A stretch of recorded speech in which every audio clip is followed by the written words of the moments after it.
इसके बाद हमारा नेक्स्ट टॉपिक है प्रॉपर्टीज़ ऑफ अल्केन। ठीक है, इसमें हम फिज़िकल प्रॉपर्टीज़ भी पढ़ते हैं और केमिकल। अब आप यहाँ पे ये बात याद रखें कि फ़िज़िकल प्रॉपर्टीज़ का मतलब है उन प्रॉपर्टीज़ को कहते हैं जो आपको 5 सेंस से नज़र आते हैं। ठीक है, इसका कलर है, इसका टेस्ट है, ठीक, वो सारा जो है किस में आते हैं, फ़िज़िकल प्रॉपर्टीज़ में आते हैं।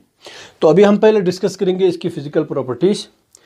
तो ये एसेंशियली नॉन पोलर हैं, आपको पता है पोलर और नॉन पोलर क्या होते हैं, उसके बारे में मैं दोबारा डिस्कस नहीं करूँगा।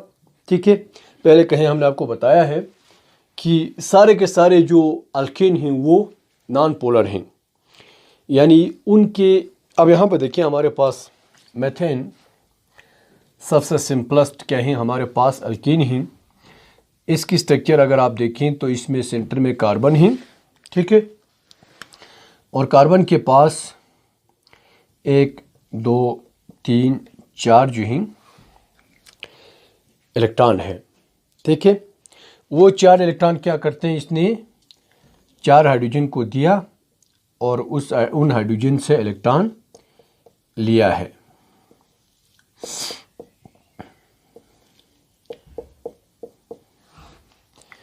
अब यहाँ पे देखें, पोलर उस वक्त होगा जब यहाँ पे जो शेयर पेयर ऑफ इलेक्ट्रॉन हैं वो किसी एक एटम की तरफ ज़्यादा अट्रैक्ट हो जाते हैं।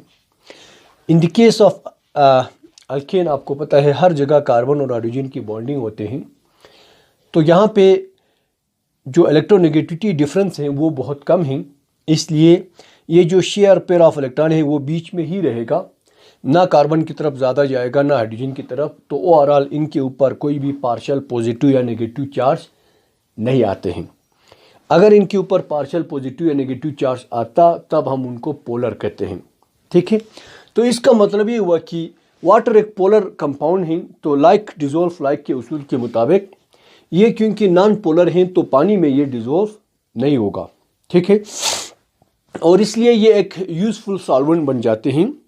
वेजिटेबल घी वगैरह के एक्सट्रैक्शन के लिए अल्केन का एक्सटेंसिवली इस्तेमाल करते हैं। इसके अलावा इसकी दूसरी खुसूसियात आपने ये याद रखनी है कि it unreactive towards most ionic compound, क्योंकि आयनिक कंपाउंड में पॉजिटिव नेगेटिव चार्ज या आयंस होते हैं। तो अगर ये पोलर होता तो आयनिक कंपाउंड के साथ अच्छी तरीके से रिएक्ट करता, क्योंकि ये अल्केन जो है सारे के सारे नॉन पोलर हैं, तो ज़्यादातर आयनिक कंपाउंड के साथ इनका रिएक्शन नहीं होता है। ठीक है, अब इसके अलावा कार्बन नंबर 1 से 4 तक जो सिंपल अल्केन हैं, जिसमें सबसे पहला हमारे पास मीथेन आता है। ठीक है, इसके बाद जो है ईथेन आता है, कार्बन नंबर इधर 2 हैं। इसके बाद प्रोपेन आते हैं। ठीक है, इसके बाद ब्यूटेन आते हैं। तो ये सब के सब किस में हैं, गैस फॉर्म में हैं।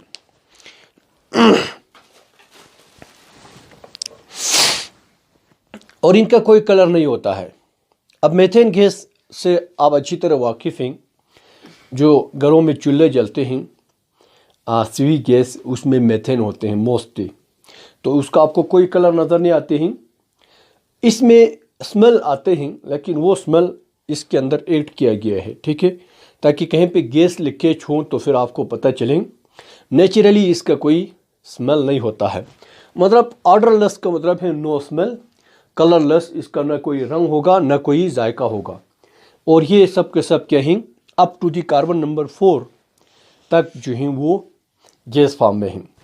इसके बाद कार्बन नंबर 5 से 7 जो हैं वो लिक्विड फॉर्म में एग्जिस्ट करते हैं, इनका भी कोई कलर या ऑर्डर नहीं होगा।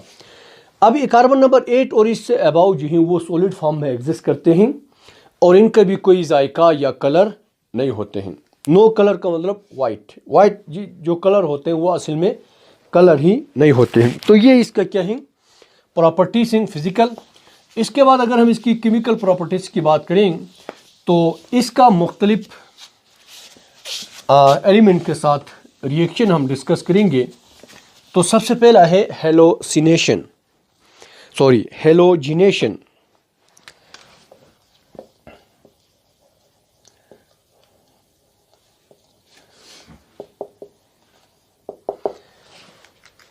हेलोजिनेशन का मतलब क्या है? Reaction with halogen.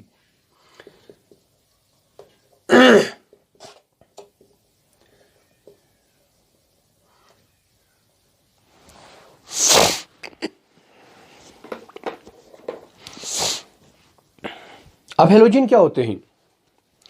Periodic table में जो ग्रुप नंबर 7 ही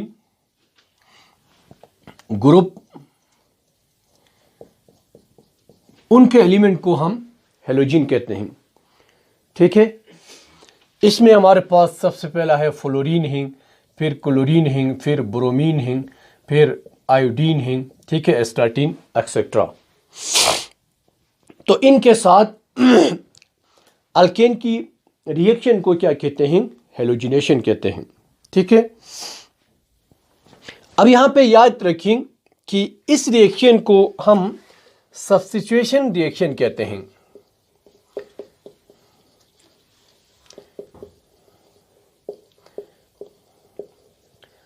सब्स्टिट्यूशन रिएक्शन का मतलब है, फर्ज करें हमारे पास एक सिंपल अल्केन ही मेथेन, ठीक है, सिंपलेस्ट मेथेन है। सब्स्टिट्यूशन का मतलब रिप्लेसमेंट वाले रिएक्शन को क्या कहते हैं? सब्स्टिट्यूशन कहते हैं। अब आप इसका हेलोजिन के साथ रिएक्ट करें तो ये इसके ऊपर मजीद एट नहीं हो सकता है, आपको नज़र आ रहे हैं, क्योंकि इसमें कोई भी डबल या ट्रिपल बॉन्ड नहीं है। ठीक है ना, सारे के सारे सिंगल बॉन्ड हैं और 4 बॉन्ड ये कार्बन ऑलरेडी बना चुके हैं, मजीद इसके अंदर बॉन्ड बनाने की गुंजाइश नहीं है। ठीक है, तो ये इस तरह आके इधर जो है क्लोरीन के साथ फर्ज करें हम रिएक्ट करें तो क्लोरीन इसके ऊपर मजीद एट नहीं हो सकता है। अगर ऐसा हो गया तब हम इसको क्या कहते थे? एडिशन रिएक्शन कहते थे। लेकिन यहाँ पे इसकी गुंजाइश नहीं है ना, क्योंकि ऑलरेडी ये 4 बॉन्ड बना चुके हैं। तो अब ये क्या करते हैं? क्लोरीन इसमें से किसी एक हाइड्रोजन को रिप्लेस करता है। फर्ज करें इस हाइड्रोजन को निकाल दिया, इसकी जगह पे घुस गया, इधर जो है ये क्लोरीन आ गया, तो इस रिएक्शन को हम सब्स्टिट्यूशन रिएक्शन कहते हैं। ठीक है, जिसमें क्या होते हैं? हाइड्रोजन एटम को रिप्लेस करके उसकी जगह पे अटैच हो जाते हैं।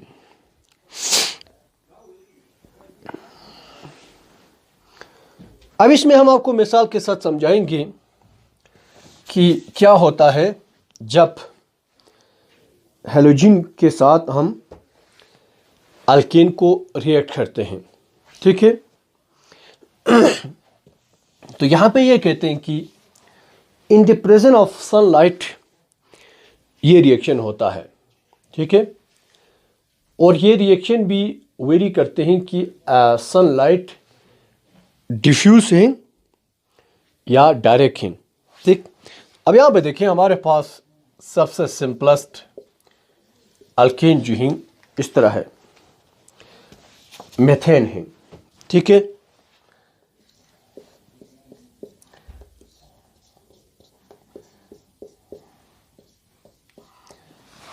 इसको हमने क्या करना है? रिएक्ट करना है किसके साथ? क्लोरीन के साथ, Cl2।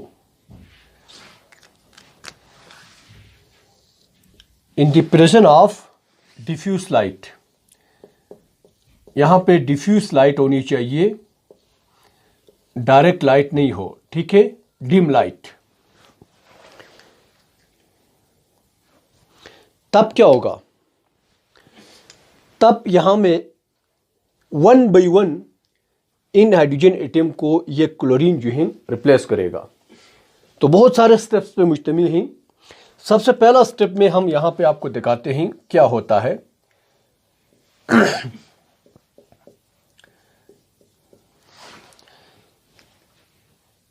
इधर 4 हाइड्रोजन था, अब इनमें से एक हाइड्रोजन जो है यहां से रिप्लेस हो गया, इसकी जगह पर क्या आ गया? क्लोरीन आ गया। ठीक है, अब ये वाला हाइड्रोजन कहां चला गया? इधर जो हाइड्रोजन था वो क्लोरीन के 2 एटम है ना, दूसरा एटम के साथ रिएक्ट करके HCl बनाते हैं। समझ गया? अब इसमें क्या है, इसमें दो आइटम हैं, इसको मैं खोल कर लिखूँ आपको ज़्यादा क्लियर नज़र आएगा। क्लोरीन जो है इसका दो आइटम है, ठीक है, दो आइटम है Cl2 का मतलब। तो एक आइटम क्या करेगा, इस हाइड्रोजन को अपने साथ उड़ा के ले जाएगा, HCl बनाएगा, तो दूसरा आइटम इसकी जगह पर घुस जाएगा। इसको कहते हैं सब्स्टिट्यूशन रिएक्शन। अब ये पहला स्टेप में ये जो बन गया इसको हम क्लोरोमीथेन कहते हैं, ठीक है। इसका नाम हम क्या रखेंगे, क्लोरोमेथेन। अब इसके बाद दूसरा स्टेप में क्या होते हैं, 1 बाई 1 ये सब के सब हाइड्रोजन निकल जाएगा। अब इसको मैं दोबारा यहां पर लिखता हूं,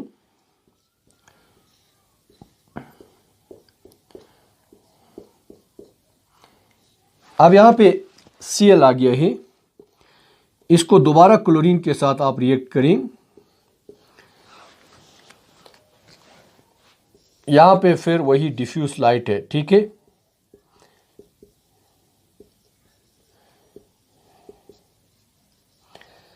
अब इस बार एक और हाइड्रोजन यहां से निकल जाएगा, इसकी जगह पर क्लोरीन आएगा।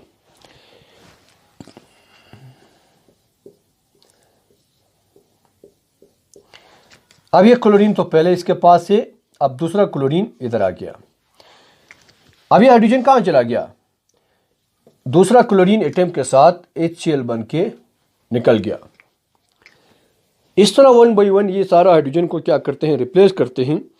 अब हम इसको डाइक्लोरोमीथेन कहते हैं, क्योंकि यहां पे दो क्लोरीन है, नजर आ रहे ना, डाई क्लोरोमीथेन।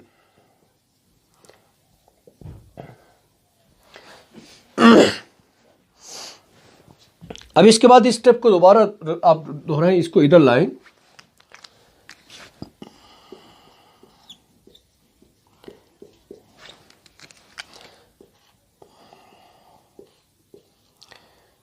अब इसको दोबारा एक और क्लोरीन एटम के साथ, मॉलिक्यूल के साथ हम क्या करेंगे, रिएक्ट करेंगे in the presence of diffuse light.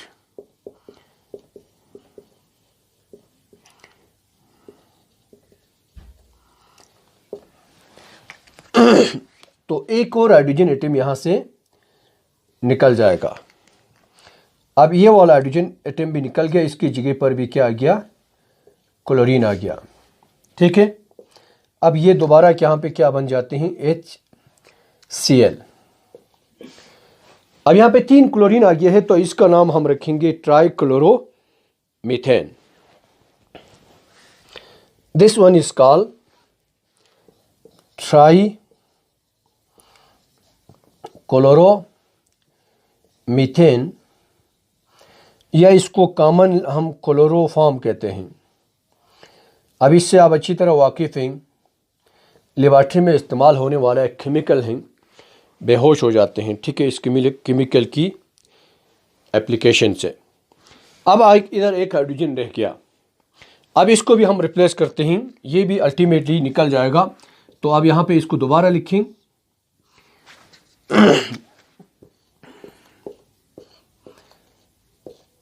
ये हो गया। अब इसको हम क्या करेंगे, फिर क्लोरीन मॉलिक्यूल के साथ ये करेंगे in the presence of diffuse light, तो इधर आके ये वाला हाइड्रोजन भी निकल गया। अब ये भी क्या बन गया, यहाँ पे HCl। तो आखिर में सब के सब हाइड्रोजन 1 बाई 1 निकल के कार्बन के साथ सारे के सारे क्या अटैच हो गया, क्लोरीन। अब इसको हम आखिर में क्या नाम रखेंगे, टेट्राक्लोरोईथेन, या इसको कार्बन टेट्राक्लोराइड कहते हैं, ठीक है। आखिर में जो बच गया ना, 4 को टेट्रा कहते हैं। डाई दो क्लोरीन था तो हमने डाई कहा, 3 था तो ट्राई, 4 हैं तो टेट्रा। तो टेट्राक्लोराइड, कार्बन टेट्राक्लोराइड या टेट्राक्लोरोमीथेन कहते हैं, ठीक है।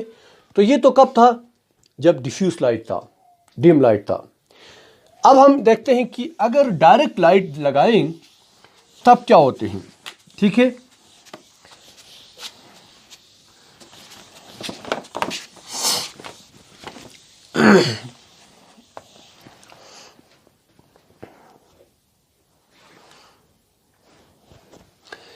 अब यहाँ पे देखिए हमारे पास CH4 ही वही, इसको हम क्लोरीन के साथ रिएक्ट कराते हैं, किसमें? इन the presence of direct sunlight.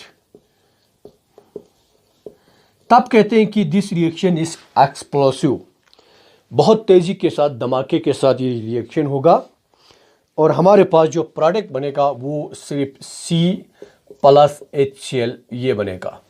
ठीक है, कार्बन और हाइड्रोजन क्लोराइड।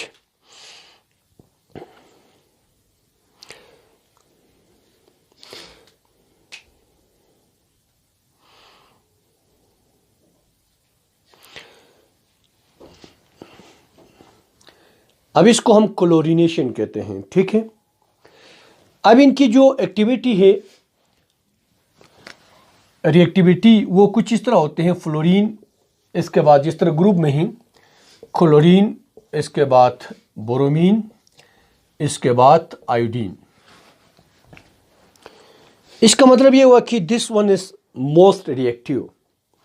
कहते हैं कि इसका आप डायरेक्ट इनके साथ रिएक्ट नहीं कर सकते हैं क्योंकि एक्सप्लोसिव ही बहुत तेजी के साथ धमाका होगा। ठीक है, इसका थोड़ा सा नॉर्मल होते हैं। आयोडीन जो है तकरीबन अनरिएक्टिव हैं, बहुत मुश्किल से ही वो क्लोरीन के मेथेन या अल्कीन के साथ रिएक्ट करेगा।